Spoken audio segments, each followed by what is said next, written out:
Hey learners, welcome to our series of 20 days, 20 sums that have the maximum possibility of coming in your board exams.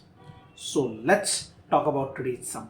यहाँ पर जो sum है ये है अपने polynomials वाले chapter में. यहाँ पे उन्होंने बताया if alpha and beta are the zeros of a quadratic polynomial such that alpha plus beta is 24 and alpha minus beta is 8, find the quadratic polynomials having alpha and beta as its zeros. Verify the relation between the zeros and the coefficient of the polynomials.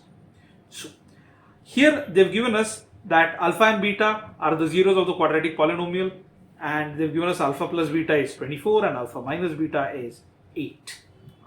We have to find the polynomial whose roots are alpha and beta. बहुत interesting है.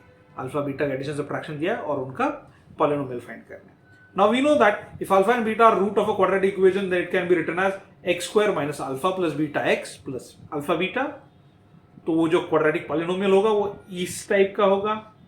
तो या अगर अपन के alpha और beta का values मिल जाते हैं तो we can just place it in this equation and get the final answer. Alpha plus beta is 24 and alpha minus beta is 8. Equation 1 और 2 को अगर आप देखोगे ढंग से तो linear equation in two variables की तरह दिख रहे हैं.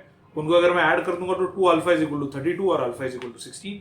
अल्फा इज इक्वल टू 16 बन गया तो beta is equal to 24 minus alpha, so that is 24 minus 16, so that is beta is equal to 8. Now since alpha और बीटा का वैल्यू अपने पास आ गया है, अल्फा इज 16, बीटा इज 8, तो आगे अपन जा सकते हैं और लिख सकते हैं कि मेरा पॉलिनोमियल जो है px जो क्वाड्रेटिक पॉलिनोमियल है, it is going to be equal to x square minus alpha plus beta x plus alpha beta.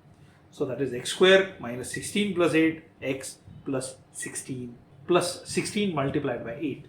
So that would be x square minus 24x plus 128 और ये हो जाएगा मेरा फाइनल आंसर. इसके लिए बहुत इंपॉर्टेंट है ये चीज ध्यान में रखना कि क्वाड्रेटिक पॉलिनोमियल जो है जिसके रूट्स अल्फा और बीटा है उसको हम हमेशा ये वाले फॉर्मूला में लिख सकते. If you are going for your board exams और one of your friends is going for your board exams, please follow the Learners Academy so that we can help you out as much as possible.